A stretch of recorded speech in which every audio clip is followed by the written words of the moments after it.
Do you see a potential anchorage spot here? Well, we found one and we'll show you how we made it work for us.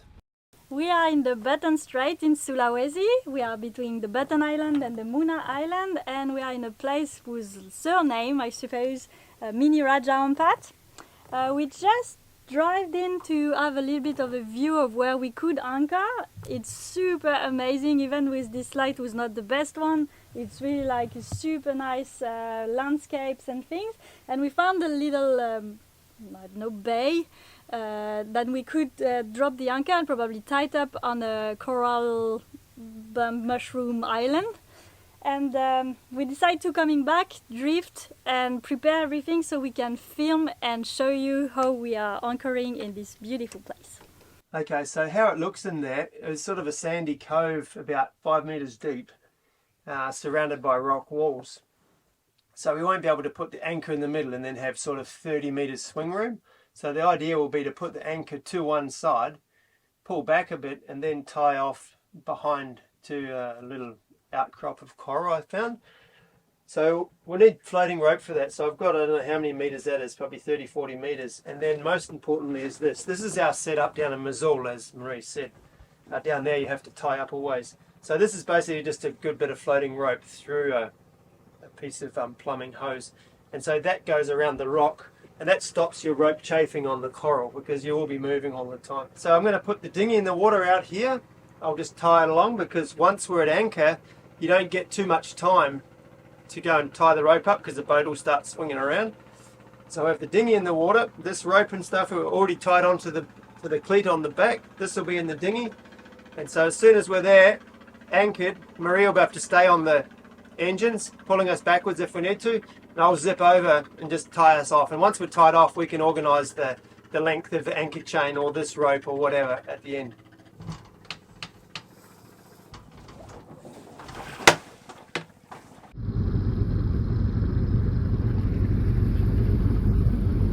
So we're cruising slowly in now.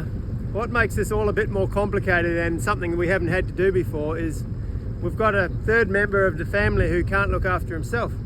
So if he was sleeping, it would be okay, but then with anchoring and getting ready and all that, well, he just woke up now. So here he is here, and Marie has to look after him. So that sort of means that, yeah, I'm going to do a lot more of this by myself. Yeah, you might hear some crying in the background at the vital moments when Marie just has to help me.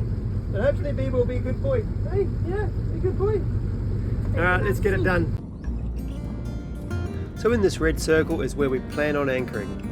As I'm getting in closer, we are motoring on both engines, but very slowly. We're talking 3.5, 4 knots. You'll notice here from the drone shot, there is actually a reef coming out from the bottom of the picture there, and I'm sticking really close to the port side rocks to just give myself a bit more depth. There's a bit more of an opening there. Now luckily in Indonesia, even though the charts are terrible, the water is normally very clear, and the discoloration in the water by different depths is very easy to see once you know what you're looking for. So I'm through now into our little secluded lagoon, and I spin it round. Good thing on a catamaran, one forward engine, one reverse engine, and you're basically spinning on your own axis. You notice I'm anchoring right off to one side. Obviously you couldn't do that normally because you would swing around onto the rocks. Once I thought I was about in the right position, I dropped the anchor and then just slowly reverse with both engines straight backwards, lay the chain out along the bottom.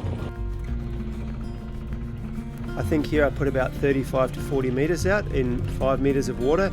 It wasn't really the scope I was after, it was just getting the position of the boat inside the lagoon. Well, that's grabbed on quite hard, as you can see, and now this is where I want to tie on this thing back here.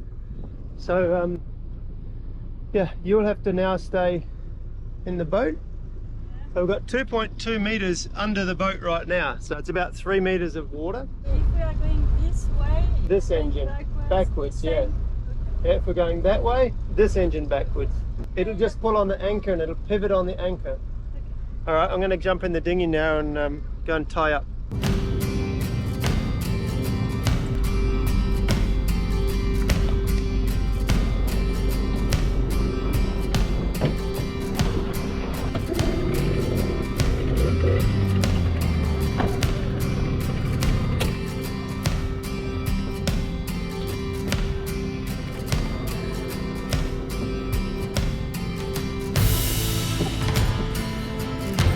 So this rope is already attached to the rear cleat on Trade Runner, and I just lay it out as I reverse the dinghy. This way I am still in contact with Trade Runner and could pull the boat straight if I needed to.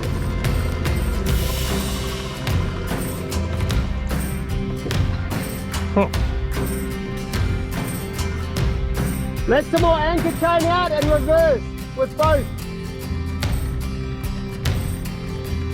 That didn't quite leave enough anchor chain. The rope's a bit short. So Marie let some more anchor chain out and it's just backing up a bit, and it'll just sort it out to be that this is long enough.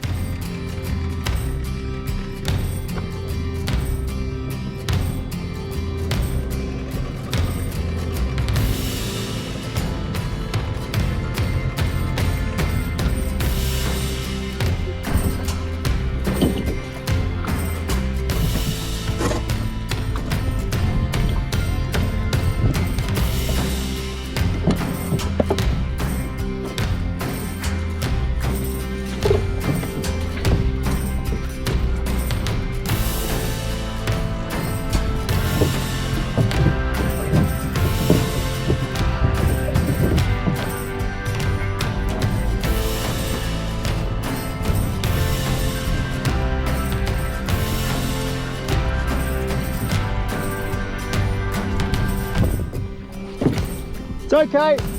It's okay. You can turn off. Okay, so we're attached, and because there's no wind, we're not really drifting anywhere. And the baby's crying, so pressure's on. But yeah, so as you can see, that hose there stops any chafe. I might come over and put some sacking under the end of it here, but it should be all right. We're not going to move much. So now I'm going to go and tighten up the ropes and the anchor chain and just get us positioned right in between.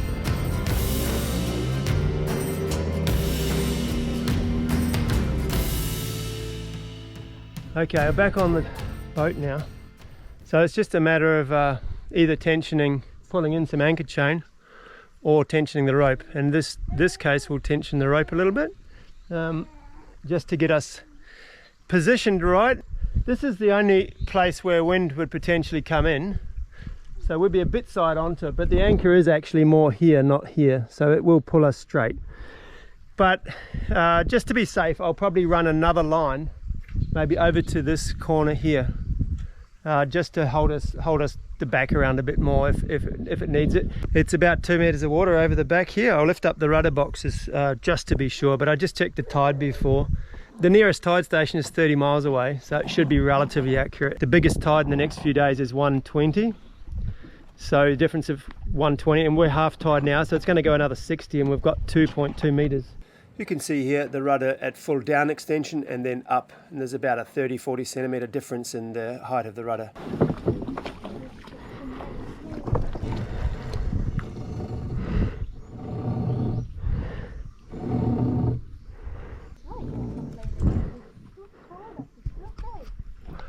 So now as I tension the rope, we're pulling straighter on the anchor, and then the boat's actually way off center now, but it'll just pull itself straight.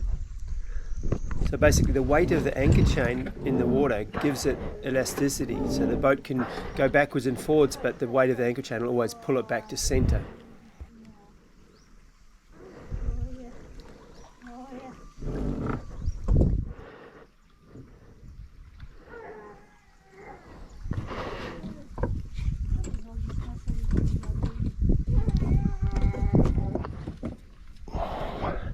Right, I'll just leave it sitting here for a little while, and I'll get another rope and take it over to that corner, and we should be good. But yeah, what an amazing place.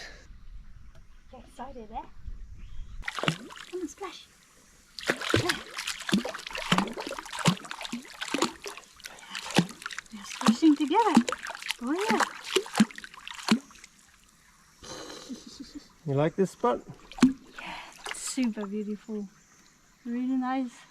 It's no noise at all, only nature sound. And after the cities and everything, I'm so happy. Just the echo of our voice when we are talking. You can hear, because it's been raining a lot, you can hear all the water dripping down. Yeah. It's all overhung all around. So the water just drips straight down into the into the ocean, which is so nice. And I'm sure there's going to be lots of birds squeaking around when they realise that we're here and everything's calm. Yeah, what a magic spot. This is what we come sailing for. It's what we spend all the money on. Right, we're situated here.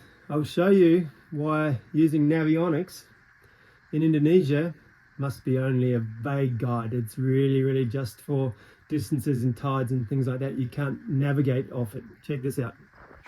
So today we came up from our anchorage down here. It's about 22 miles straight up here.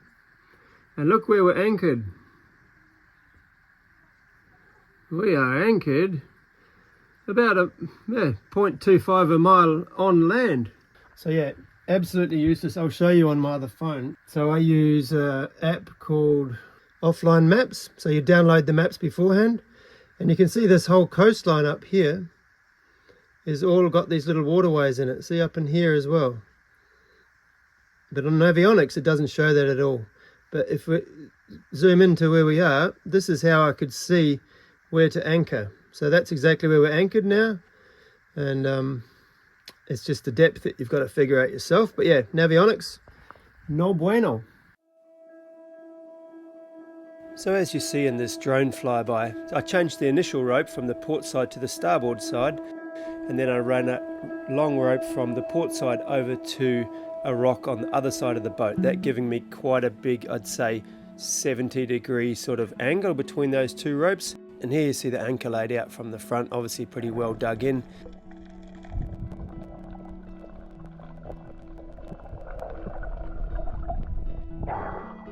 And then from this bird's eye view, you see a total layout of the technique I've used to hold us in place and keep us safe. Well, we hope you've enjoyed this video. Now would be a great time to subscribe and click the notifications bell so you don't miss any of our future creations. On that note, our last video was a great success. The best performing video we've had in a long time actually. We'd like to take this opportunity to welcome all the new subscribers. About 1,200 of you so far, new subscribers.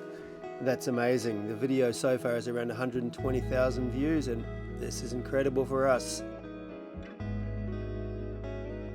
Also like to take this moment to give a huge shout out to our patrons. Really amazing what you guys do, supporting the work, the videos that we produce.